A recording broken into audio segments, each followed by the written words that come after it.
दंडवतः।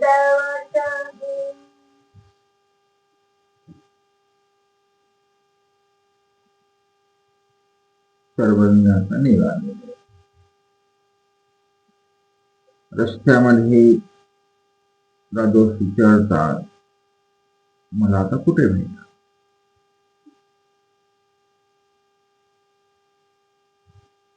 काही म्हणाले, या तिकडे कर प्रांत. जे त्यांचं सुतक वगैरे काय संपल्यावर, मासिक वगैरे संपल्यावर, तर पुन्हा दर्शन देण्याचा हेतू ना विद्या संचरण, एक त्यांना विद्या दिली, दुसरा त्यांच्या भजनाचा. ईश्वर आहे, ईश्वराकडून विद्या व्हावी असं ते दादोसांनी जोडलेलं आहे. ईश्वराच्या ठाई भजन, पुन्हा पुन्हा एक भजन शिल्लक आहे, ते भजन घडल्याशिवाय पुढची विद्या होणार नाही आणि ते तिथं देता येत नाही. म्हणून सर्वज्ञ म्हणता या तुम्ही. तर त्या लेण्यामध्ये तुम्ही असं ऐकलं होता की दादोसापासून स्थिती व्हायची नाही, माझ्यापासून होते, होईल किंवा न होईल म्हणाले, नक्की सांगता येत नाही, पण आबाई म्हणाले यांच्यापासून आनंद होतो. भक्तवासांची पहिली दादोसांची, तिथे हा विषय येतो. तर असे चिंतन करायचं, किंवा दादोसापासून होते, तर तेव्हा दादोसापासून ती विद्या होईल, आनंद होईल, हे कोण व्यापार, म्हणजे कोणती शक्ती सांगता येते? सगळं दादोस संजीवावर तर काय नाही. सर्वज्ञ म्हणाले मरमर सोच्या जीवा, इथं पण मरमर शब्द आहे ना, मरमर तर दोनदा मरायला, मर मर सोच्या, दोनदा का म्हणलंय वचनामध्ये? सर्वज्ञानी मर मर, नुसतं म्हणलं असतं तर चाललं असतं, स्वच्छ जीवा, ते काही आहेच काय तुझ्या, मला तू काय देशील, मला काय देणार आहे?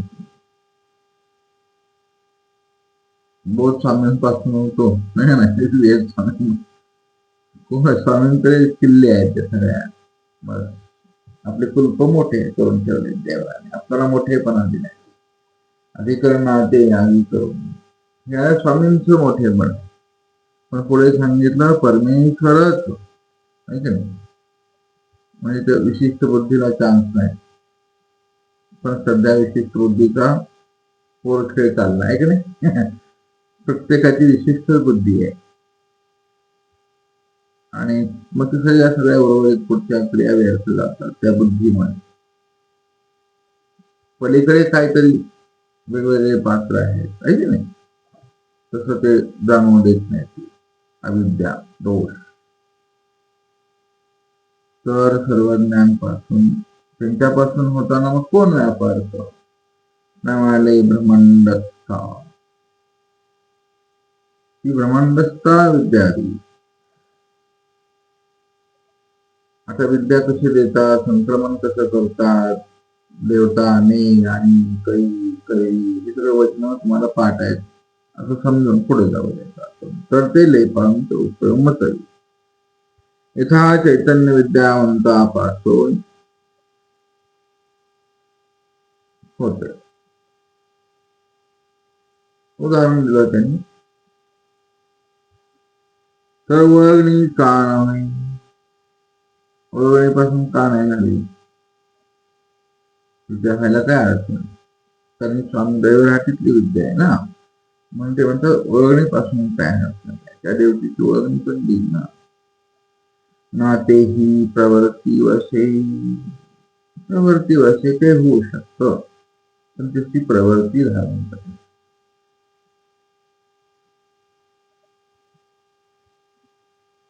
हे वळणे कोण आहे देवतेची सूत्रपाठात पुढे दिसते का देवतेची ही वळणे काय सूत्रात दिसते बळीबंद आहे ना, मग ते सूत्रपाठ पाठच पाहिजे बरोबर.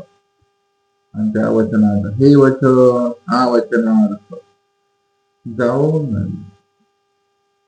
हे लीळा हा भावार्थ जाऊन झाली. अशा वळणे आहेत बऱ्याच ठिकाणी देवतेच्या, तिथून ती विद्या होऊ शकते. मग तेही प्रवृत्ती असते. सगळं मला सगळं साहित्य समोर ठेवावं लागेल. चरित्र स्वामींनी सांगितलं ओके. तर मग आता हे झालं. स्वामी आता आले पाचूरला. आलेगाव पाचूर म्हणतो. तीर्थमाळेच्या म्हणतच नाही तुम्ही, बंद आहे. पाचूर आलेगाव अशी आहे की नाही. आपली अजूनही जुनं सगळं करायला पाहिजे. मूर्ती मूर्ती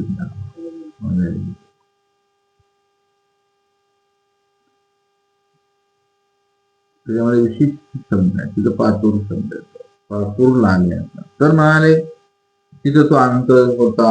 स्वामींचे वस्त्र घेतलं. मग तो पळत आला, बोंबलला, म्हणाले आमचं वस्त्र द्या, तुमचं काय गेलंय का. त्यानं ते वारलं. मग सर्वांनी ते वस्त्र असं तुमच्या समोरच आहे असं वगैरे धरा. ते उच्छिर्ण करून दाखवलं. बरोबर ते काय त्यात 2 दिवस टिकणार नाही म्हणाले धुळ्यावर. मला त्याला हे देतात सोबत शेवटचं वस्त्र जाणं असतं सर्व परिवाराच्या कडून. शेवटचं वस्त्र असतं हलकं झुंजीत मलमली प्रेताची मलमल म्हणून कंपनी काढते आहे की नाही. सवाशिन सरली तर प्रेताची साडी असते शेवटची. आणि ते बांगड्या सगळं प्रेताचं सामान कंपनी काय. आता तर तुम्हाला फ्लिपकार्टवर येतं मिशोचं प्रेताचं सामान आमच्या ठिकाणी अर्जंट पाठवा लगे येऊन येतो तो येऊन. अशी सोय झाली आहे. पण ती प्रेताच आहे. करोडो रुपये कमवलेले काय सोबत सर्वज्ञांनी बघितलं म्हणाले. पहा सर्वज्ञांची किती जीवा उद्धरणाची प्रवृत्ती तशी अखंड सांगलेली आहे. आपण त्या प्रवृत्तीला धक्के देतो. धक्के बुक्या म्हणा. तो आला ना तो अंत जो मेलेला आहे तो अत्यंत कणवेचा तो एकीचा आहे. मेल्यावर त्याचं ते स्वीकारायचे सर्वांना वस्त्रदान आहे की नाही. मेल्यावर ते तत्व चुकवायचं म्हणून आपले बाबा ते ऋण आहे ज्या परमार्गात त्यानं केलेलं. आणि काय केलं असं वर्गून मेलाय त्याने. जो मेला आणि खड्डा खोदला असेल ना परमार्गात पैसे न घेता खड्डा खोदल्यावर पैसे लगेच मागतात. 2000 3000 आता जीसीपी वाला. पण त्याला जीसीपी असं त्याला खड्डा पैसेच नाही घेतले. जीसीपी वाल्याला नाही म्हणा कष्ट नाही पडलं ना. आणि कष्ट करावं लागते. पुरं फावडं घाम लागते. ते दास्य मोचे झालं ना त्याला. एकीच दास्य झालं ना ते. म्हणून संत श्रेष्ठ ठरल्यावर लोक आपल्या शेतात पुरायची स्पर्धा असते. माझ्या शेतात पुरा तर माझ्या शेतात पुरा का शेत पवित्र होईल अशी भावना असते. असं होतं. त्या स्मशानामध्ये आता सर्वज्ञ पाचूरला लीळा करतात. बांधल्या गेले सर्व ते वस्त्र मला पांघरायचे. थंडी वाजते रे भाऊ म्हणाले मला. आम्ही कसे उभा आहे, शी वाजून कुरकुर कुरकुर करत आहे सामने, इतकी थंडी आहे. असं अशी लिळा आठवायची, मग त्यातलं तत्व आठवायचं आणि मग आपण पुढे प्रवास करायचा आपल्या जीवनात, आहे की नाही. दे ना म्हणाले, गौरव दे ना, तुझं काय एवढ्या वस्त्रांत बिघडलं, घेऊ दे म्हणा त्याचं वस्त्र. किंबहुना आपले साधू काय असे त्या जो सरलाय त्या साधूची सेवा केली, साधूला कोणी नसतं, साधूला हे कोणी नसतंय ना. साधूला कोण असते, कुठे म्हणून पडायचं आपल्या झाडाखाली, आहे की नाही. त्यांना त्याची ती सेवा केलेली आहे. अवंचकते पुरलय नेऊन जाऊ द्या, कोणातरी पंथाचं हाय असं असून अनेक अर्थ आहेत ह्याच्यामध्ये, तुम्हाला समजेल तेवढा सांग.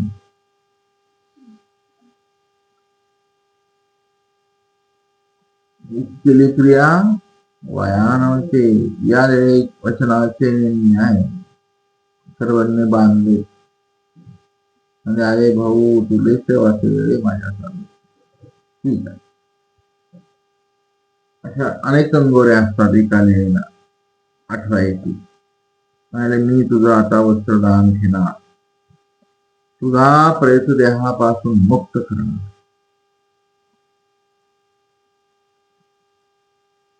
एक लाभलेला आहे, तर तेवढं देऊन मी मोकळा होतो. आता तो अंत्यजी भाग्यवान आहे, असं तुम्हाला तो सांगितला मेलेला. आता आपण त्या अंत्यजाकडे जाऊ. अशा दोन्ही प्रकारच्या हेतू विचार करू शकतो, म्हणजे करायला काही हरकत नाही. तर ते म्हणतात पुन्हा तो अंत्य दंडवत करतो. दंडवत कसा केला त्यांनी, हा शेवटचा दंडवत आहे, कोणा येत नाही कुठं असा दंडवत. चिंतन केली, वेळेचं स्मरण सांगा बरं कसा दंडवत केला, त्यांनी कसा दंडवत केला. भुईसी माथा रगडो, चुकलो देवा माफ करा, ज्ञान असा हा दंडवत आहे. असं भुईला माथा रगडून काय देणं घेणं सांगायचं त्याचं, साधूच आणि त्या समाजाचं काय देणं असतं. आपला समाज खूप चांगला आहे की नाही, उपदेशी समाज साधूवरती खूप प्रेम करतोय ना. सगळं देतात लोक, अन्नदान, वस्त्रदान, आश्रम बांधून.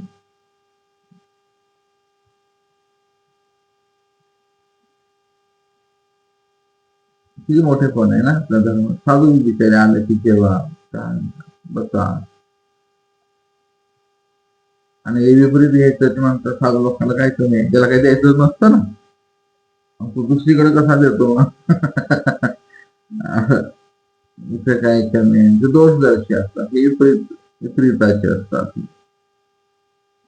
एका ठिकाणी कसा जातोस मग तू, तिथे काय कमी आहे द्यायला, तर हा असा नाही आहे. ते लक्षात आल्यानंतर ह्याला म्हणाले मी उघडतो त्या फटक्या मात्र म्हणता घेऊन बसला. हे थंडी वाजते आहे ना, ते कुरकुरत आहे. मला वस्त्र फाटकं दाखवलं त्यांनी, आणि मी काय पाहते आहे म्हणाला, काय मूर्ख आहे. चुकलं, ते लक्षात आली पाहिजे तू, म्हणजे हा मोडीत प्रसवाचा आहे, अनुताप केलेला आहे त्याने. आणि परमार्गी दिलवी आणि मागितलं, दिलवी देऊ वाटलं, घेऊ वाटलं, असे दोन्ही संस्कार काय मोठ्याप्रमाणे. तुम्ही आता कुठं किती चिंतन करता तुमच्यावर अवलंबून असतं. तुमची किती प्रगल्भ बुद्धी स्वामींच्या ठाई निवास केलेली आहे.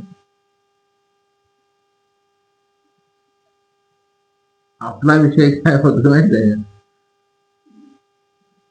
आपल्या अनंत सामावायचा आहे, अनंत वासना सामावायचा, अनंताचा वास नाही ना, तसं बोललेलं कळालं. स्वामींच्या वचनाचा जर तसं सारांश काढला तर अनंत हृदयात सामावायला पाहिजे, अनंताचा वास पाहिजे. तर अनंत वासना आहे की नाही, शब्द तोडायचा. अनंत वास, अनंताचा वास, पण तो ना वासनेने घेतला किंवा वास अनंताचा पाहिजे हृदयात. आता ते वय सगळ्या गोष्टी असतात, संस्कार, प्रसव आणि तुमचा संघ. तुमच्या हृदयात अनंताचा वास करण्यासाठी तुम्हाला संपर्क कसा आहे.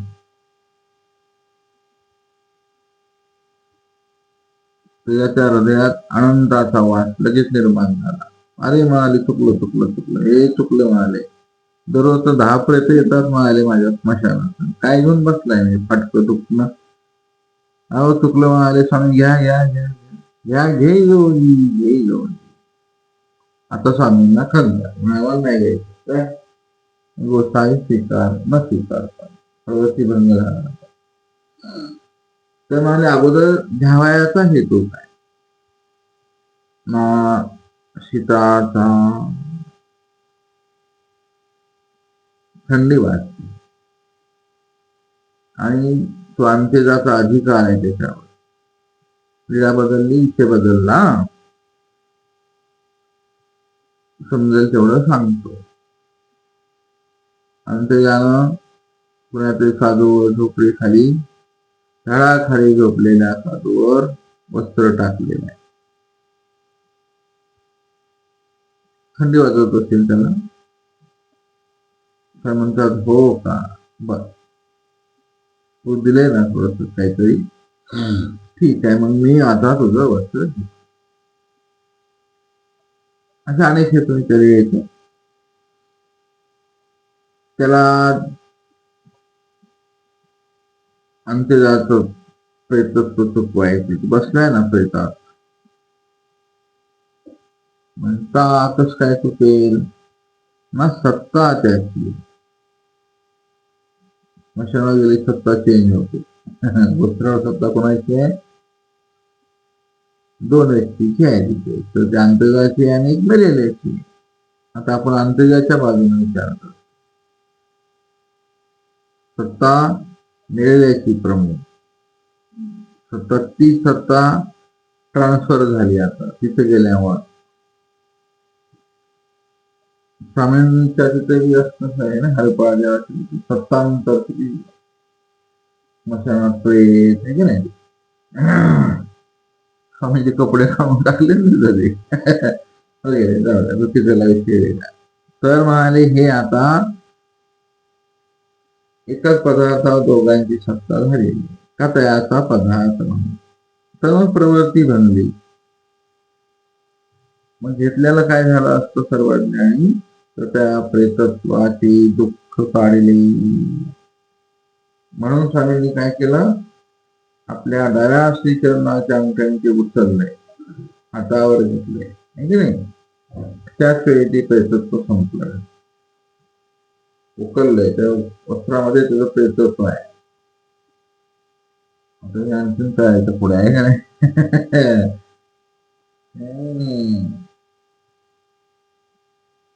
तो जातो शिर्डीच्या सोबत जातो बदमाश. तिथं काय आता काहीच नसतं ना त्याला, आशय हक्काचं काय त्याच्या अधिकारात. लाकडात थांबावं जाऊन राहिले लाकडं धड धड धड. शरीरात थांबावं तर त्याने आग लावली. मग तू वस्त्रात जाऊन बसतो, मग त्याचा आश्रय घेतो. म्हणाले चला माझं आहे माझं आहे माझं आहे माझं आहे तिथं हातावर. असं ते प्रेत उचलून सांगून दाखव, मी घेतोय तुझं तर त्याच वेळेला त्याचं प्रेतत्वातून त्याला मुक्त केलं सर्वज्ञानी.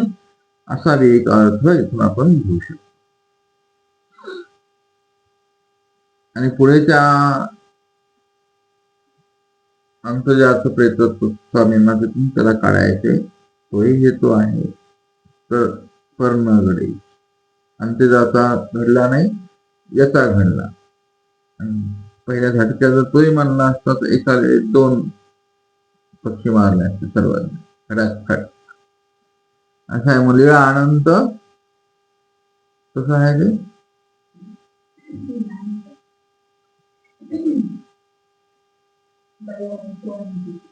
त्यातले आनंद, नाम आनंद, हेतू आनंद, भाव आनंद आहे की नाही? असं काय आहे की अशा अनेक अर्थ असतात.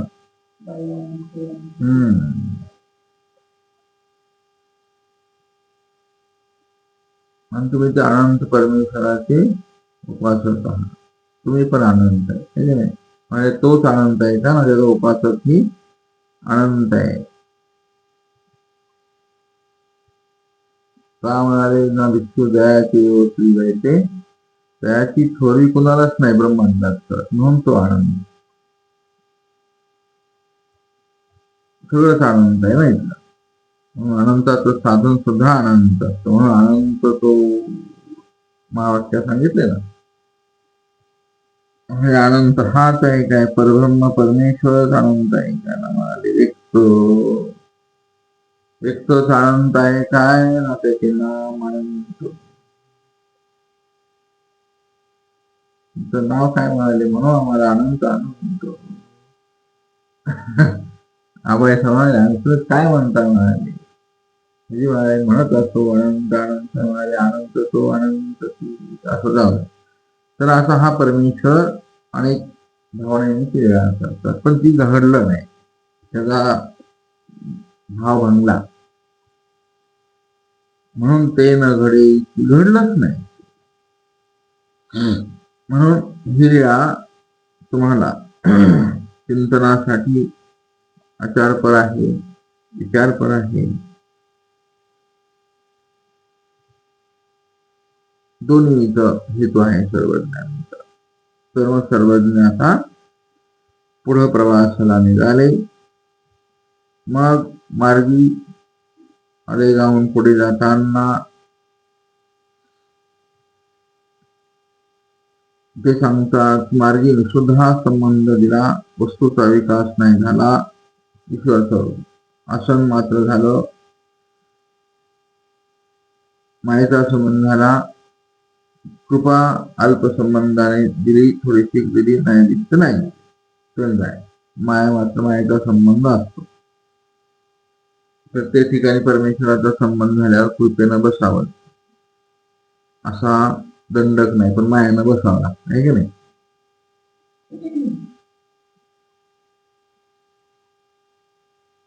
हे मोठं गंमतच आहे की नाही? म्हणून कृपेचा विस्तार तुमच्या ह्याच्यावर असतो. कृपेचा विस्तार तुमच्या घरामध्ये असलेली देवपूजेची प्रसन्नता आणि कृपा कशावर असते? तुमच्या वातावरणावर, घरातल्या करणीय अकरणीय गळतेही उजरमतेची कृपा आणि त्यातली प्रसन्नता, दोन्ही गोष्टी काय चरणावर असते.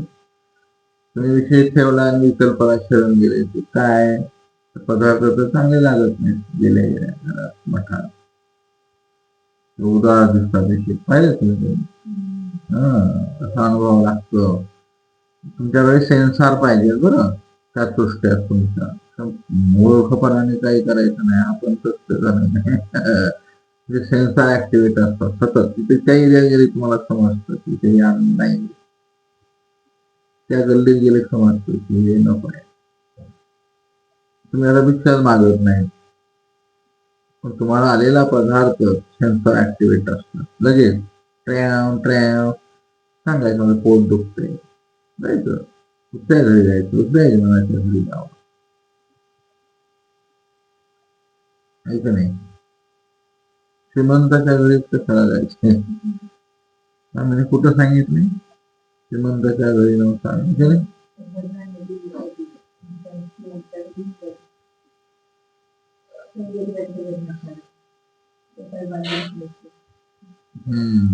तो फोन करून दुसरीला जातो श्रीमंत घराच्या.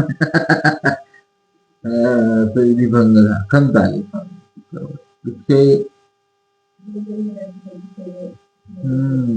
ते मोठं कठीण. ह्याला सेन्सॉर ऍक्टिव्हेट पाहिजे. काळ, वर्तमान काळ काय चाललाय, आज कुठलं नक्षत्र आहे की नाही, आज अमावस्या आहे का, नपाळत आहे का, काय आहे काय नाही, कुठं काय करायचंय. सगळ्यात मोठा कठीण विधी असेल तर दीक्षा आहे. सगळ्यात कठीण असेल, सगळ्यात दोष अविधी हे सगळे तिथं सहन करतात. त्याचे सेन्सॉर कसं असेल, त्याचा आगडम बगडम भीक मागायला काय अक्कल लागते हो, 5 जण भीक मागायची. स्वामींची भिक्षा सुद्धा भिक्षांनी अमृत येण्याची ती भिक्षा वेगळीच आहे. हा, ती परमार्जित असते, उचित येत तुम्हाला. तिकडे वाटत नाही मला उचित असं आहे की नाही. सगळं आता फोन करून चालल्यावर तर कळस झाला त्याचा, आणि उपदेशाच्याच घरी भिक्षेला गेल्यावर तर पुन्हा कळस मांडला त्याचा. कळसच कळस आहे तो.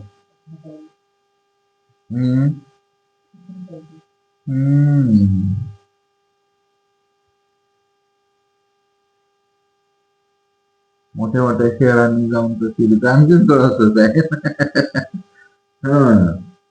सदन घरी सदन गावं पाहिजे आणि तिकडच राहायचं आपलं. आणखीन कळस आहे, जायचं तिकडे मराठवाड्यात. वरण आणि बिना डाळीचं वरण भाकर. तिकडं नाही, इकडं जायचं, इकडं सदन कडे. खांदे तिकडे, गुजरात, नागपूर.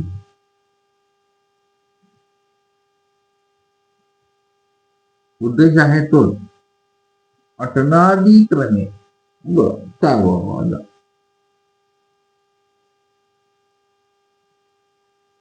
स्वामींचं आता हे येणं आणि त्या लेगाव स्वामी आता पुढे निघाले.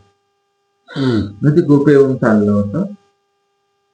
कृपा आणि प्रसन्नता म्हणून तुमच्या विशेष कानात किंवा गळ्यात राहतो. तो एक संस्कार टाकतो तुम्हाला.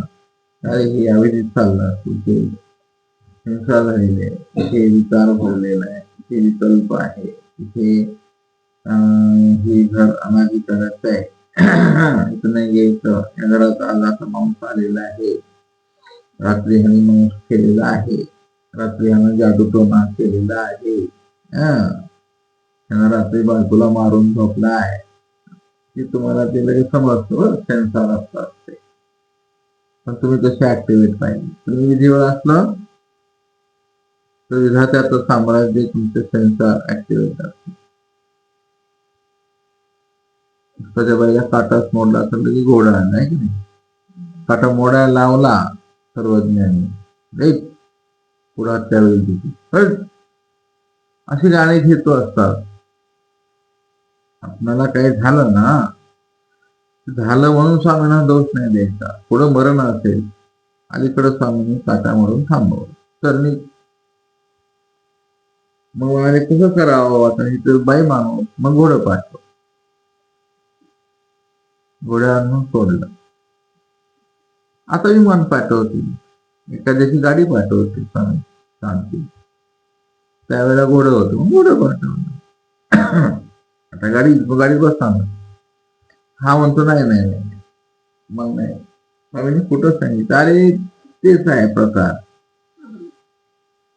साधन बदललं ना, साह्य तर बदललं नाही, हे की नाही. तो उपदेशीच गाडी घेऊन बाबा बसा, तर आम्ही घेऊन जातो गावाकडे. असा किती मोठा उपदेशी असतो तो बिनमोडी प्रसवात, आहे का नाही.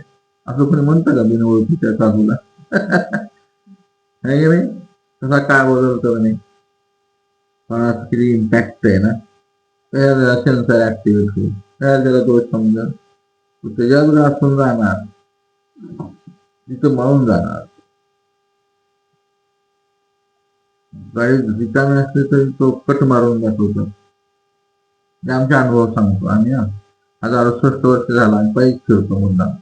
बघतो सर्वज्ञांची गाडीवर नाव असतो, तो बघतो आपणाला, मान खाली होऊन निघून जातो. विचारत नाही तो बाबा कुठे जायचं सोडू का तुम्हाला, इम्पॅक्ट असतो. त्याला वाटतं ही गाडी माझी आहे, बरं ठीक आहे, पुन्हा बघतो सर्वांनी पुढे त्याला पलटीच मारला तुझ्या. ते सर्वांनी आता चालले आपले बाबा, तो शानात होऊन चाललेत ना. मशाळातून निघाले, इकडे आले, आता इकडे गेले पवया मार्गी. किती पवया आहेत बरं लिळ्या चरित्रात. हा एक पवा आहे बरं का, मार्गी पवया देवा ठिकाणची पवया तिथे वाचले पवया आहेत. चिंतन करा मग दिसतात बारीक बारीक पवया आहेत. तर तिथे कृपयित जेव्हा अशा काही गोष्टी असतात, कृपा अल्प ठेवतात, थोडी ठेवतात, मायला थोडं जास्त ठेवतात. कृपे येऊन निघालं, कृपा आली की बोलणं जास्त पाहिजे. कृपेशी आणि कृपे सोबत प्रसन्नतेशी बोलता आलं पाहिजे.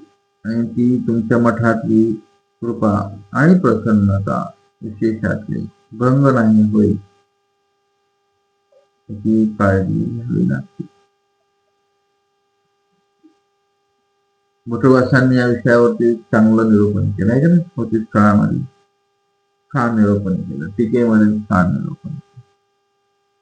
मग आपल्या मठातल्या विशेषात काय आहे किंवा त्या स्थानामध्ये काय आहे, आणि आपण तिथे निवास करा म्हणजे दंडवत केल्यानंतर आपण आपल्याला काय नाही. मायेचा आविष्कार असलेले स्थान तुम्ही तिथे जाऊन राहिले, काय होईल.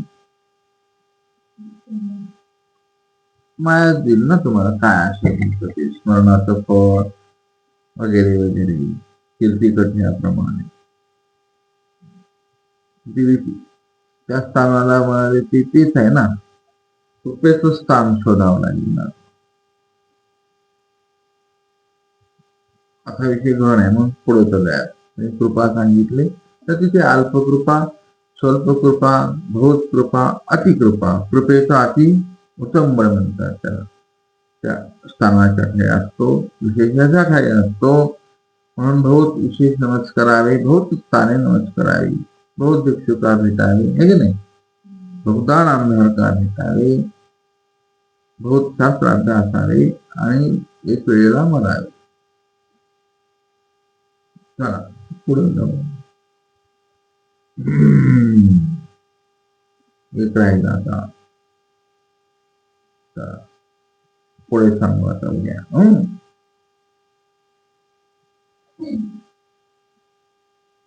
दंड